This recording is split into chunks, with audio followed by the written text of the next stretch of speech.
Hello, my Canadian cousins and friends, and I hope that we're also welcoming today to this reaction video our cousins from the UK, New Zealand, and Australia, your Commonwealth brothers and sisters. The reason why is because I'm going to be reacting to a video about CANZUK.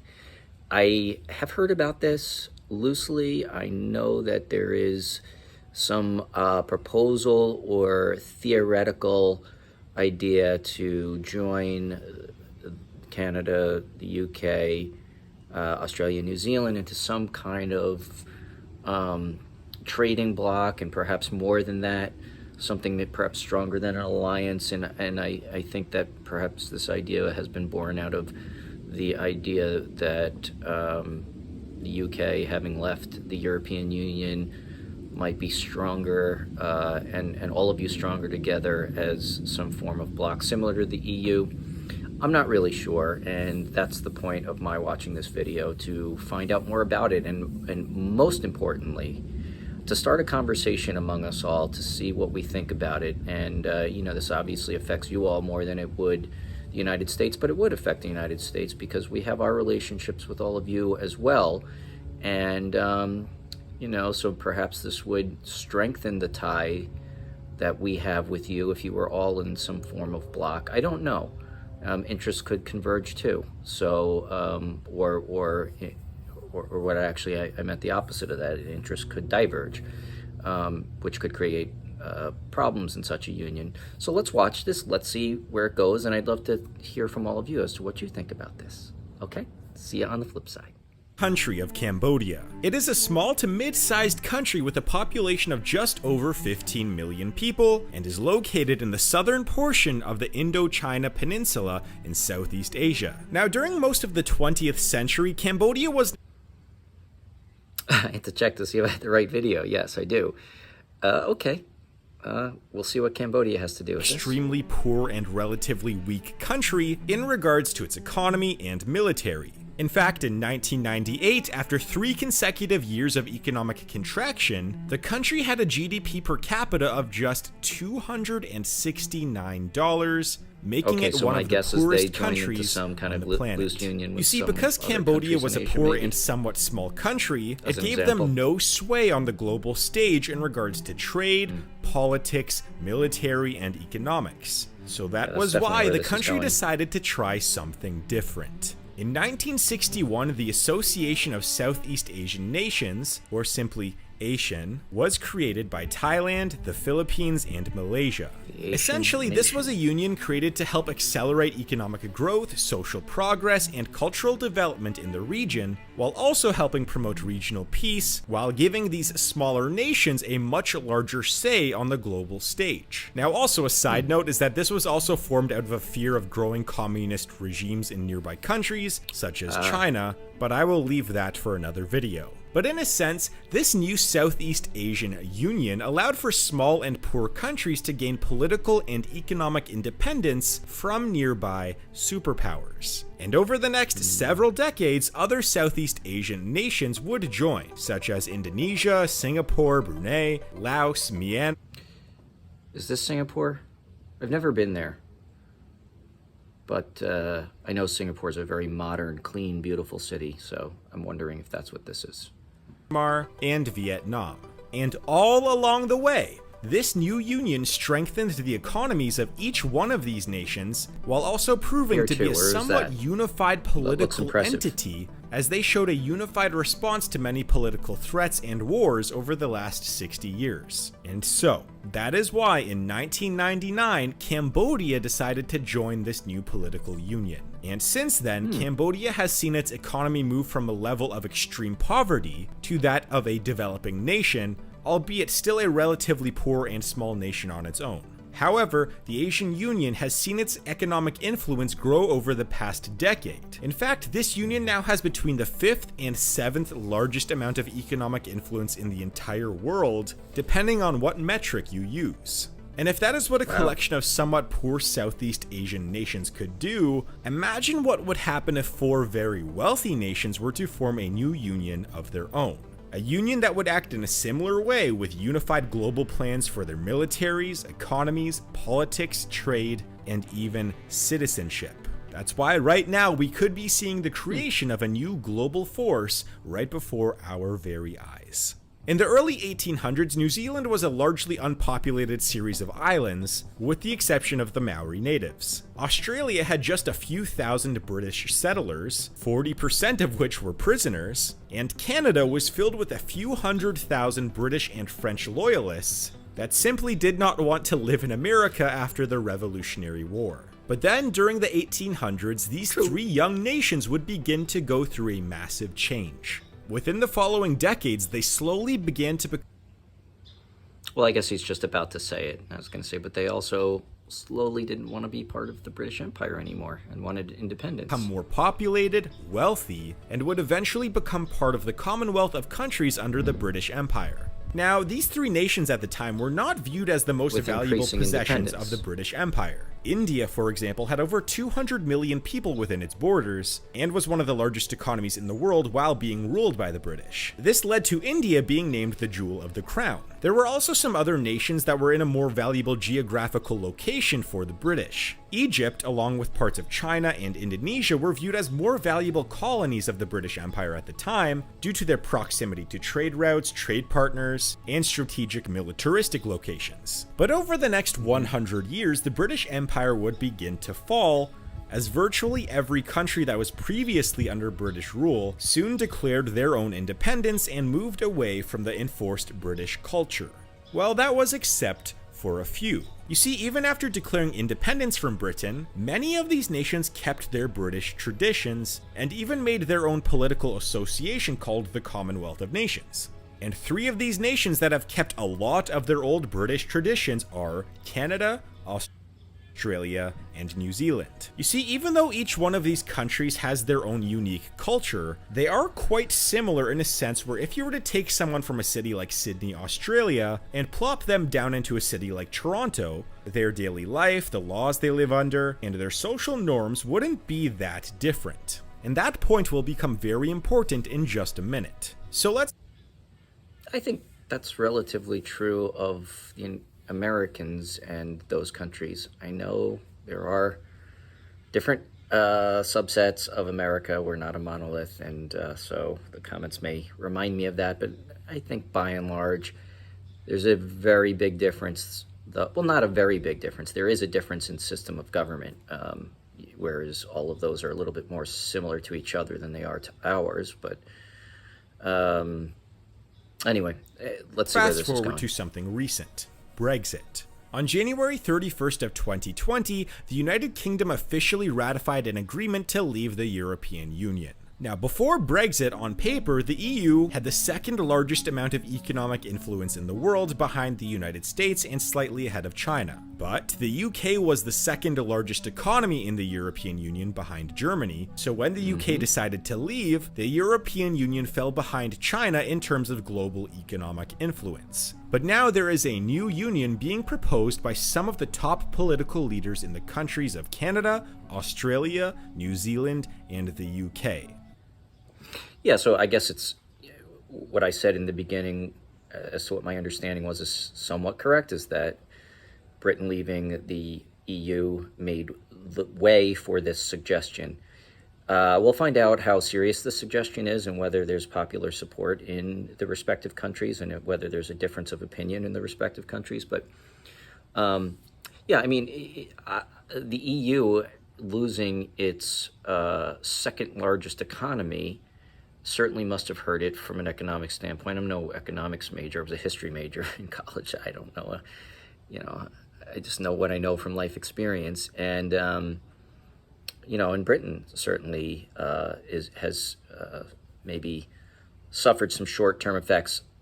I know there's strong opinions of whether Britain should have or should not have left the EU, and I'm in no way opining one way or the other on it. I'm just noting that there certainly seems to have been some short-term weakening in the economies of both Britain and the EU, and so perhaps it might seem on the surface and superficially that it would be a good idea to find some other strong alliance that could be made in a similar way with countries that share more similarities in their culture and values and forms of government. They're proposing a new union called CANZUK. Now, this proposed union is endorsed by the Prime Minister of the UK, Boris Johnson, the leader of the Conservative Party of Canada, Aaron O'Toole, and a multitude of senators and MPs from Australia and New Zealand. So that brings up a few...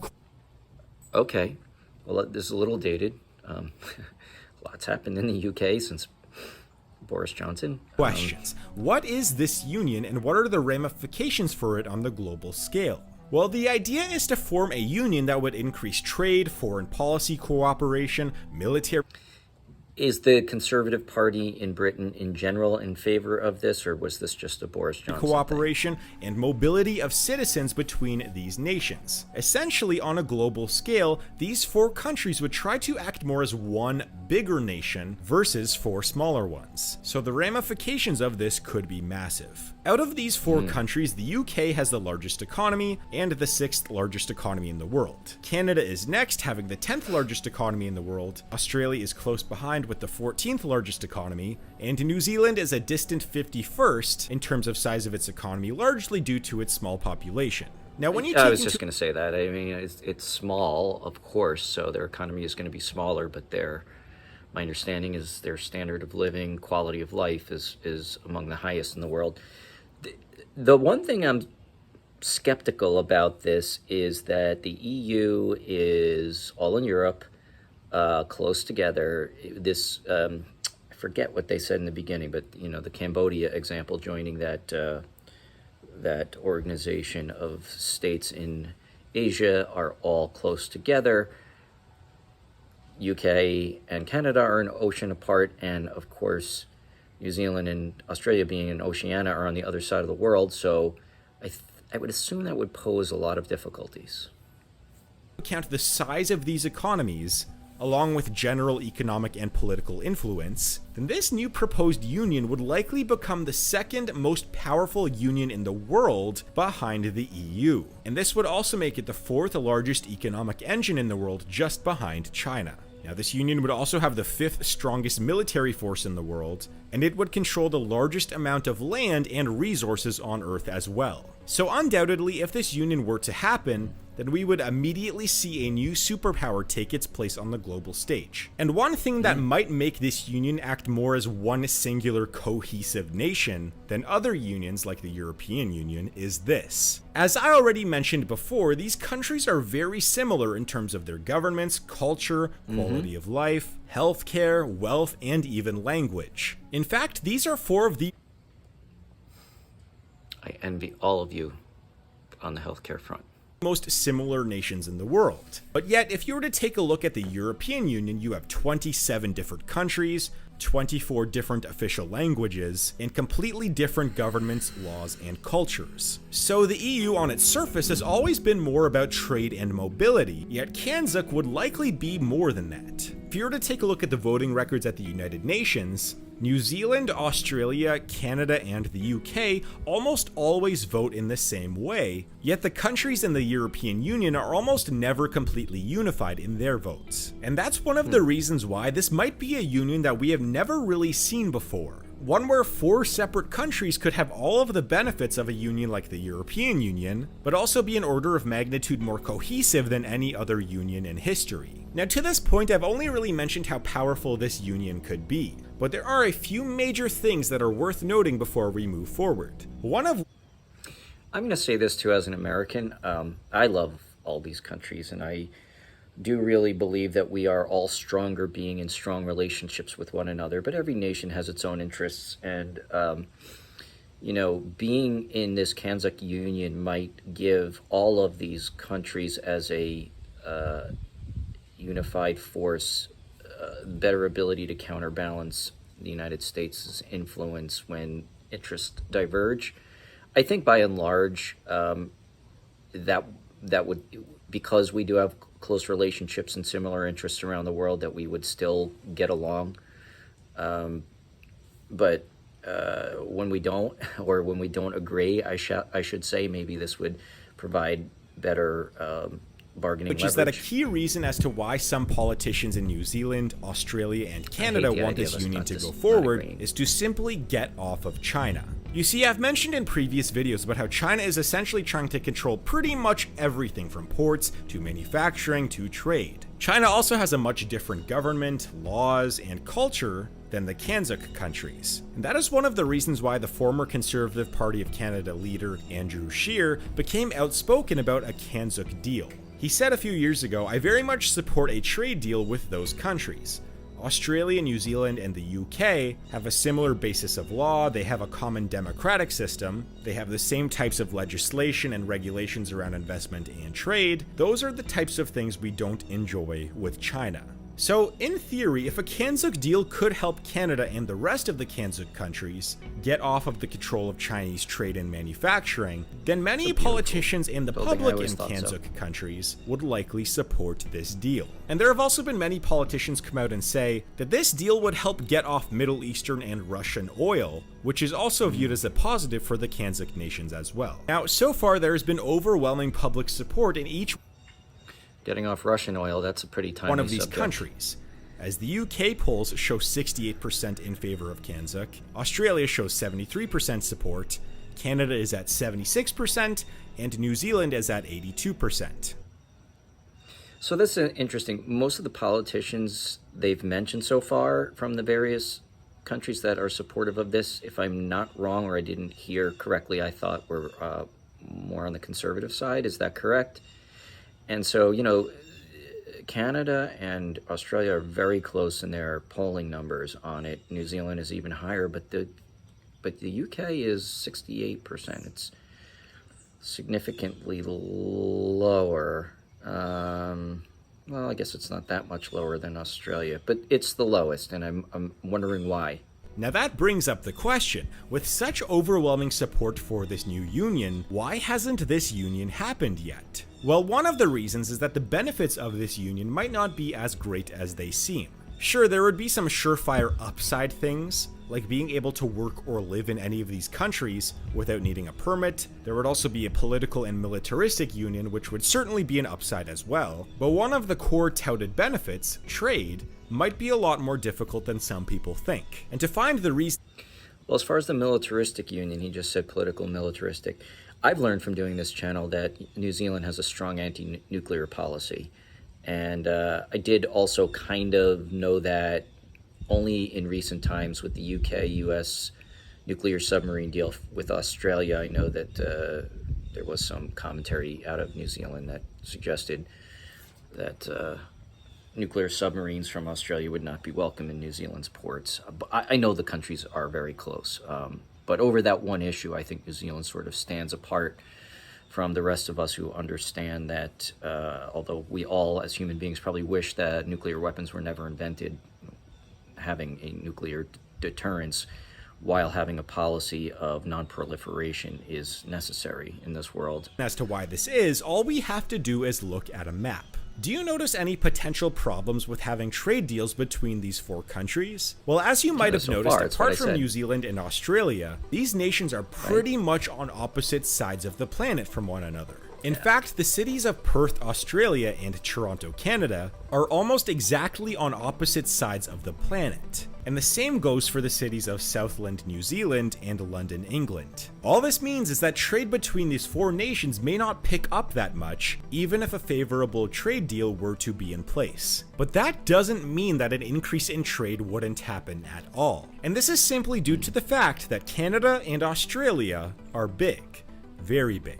You see, even though the distance between Toronto and Perth is a whopping 18,100 kilometers, or nearly half the circumference of the Earth, the distance between the Port of Vancouver and Brisbane is only about 11,800 kilometers, which is actually a fairly reasonable distance for a trade route. And from Canada's perspective, they could reasonably up their trade volume with Australia while downing their trade volume with China. This is because on average, it takes a ship from China 22 days to reach the Port of Vancouver, yet it takes about 27 days for a ship to travel from Australia to the Port of Vancouver. A difference of only about 5 days would not mean that much when transporting large bulk resources from country to country. And when you also take into account that eastern provinces of Canada, like Nova Scotia, are only about 4,600 kilometers away from London, England, that could mean that a trade deal between Canada and the UK would have a lot more upside than critics think. In fact, the trade routes which would likely be economically unviable for a CANZUK deal would be trade between the UK and either Australia or New Zealand. So now that brings up the question, how likely is it that this union will actually happen? And well, it really depends. As mentioned earlier, Boris Johnson is already a fan of this union. The Conservative Party of Canada, who could possibly win the next election, is for this union as well. Scott Morrison, who is the Prime Minister of Australia, was actually against this union 2 years ago, but has become a lot more open to this agreement in the last few months, but doesn't necessarily want to include Canada yet. And lastly, the former leader of the opposition, or the National Party of New Zealand, Simon Bridges. I wish he'd said why. If any of you know, I'd love to know why wouldn't he want to include has Canada? Also voiced his support for this potential union as well. So all in all, what is the likelihood of CANZUK actually happening? Well, it's tough to say. Even though there is growing public support for this union, it has not garnered quite enough political support yet. But considering that enough major political parties in all of these countries support CANZUK, it is quite possible that if the stars align, then sometime within the next decade, we could see the creation of one of the most cohesive and powerful unions in the world today. So I'd like to know, what are your thoughts on CANZUK? Do you think it'll happen? And if it does, what do you think the global ramifications of it would be? Let me know in the comments down below. Also, please hit that notification bell and subscribe if you want to see my next video. Hey guys, as an afterthought, I was thinking that the reason why the UK's approval of this is a slightly lower percentage than everybody is probably because they just got out of the EU, and a lot of people voted for that, obviously, and so maybe they just are reticent to get rushed back into some other kind of union.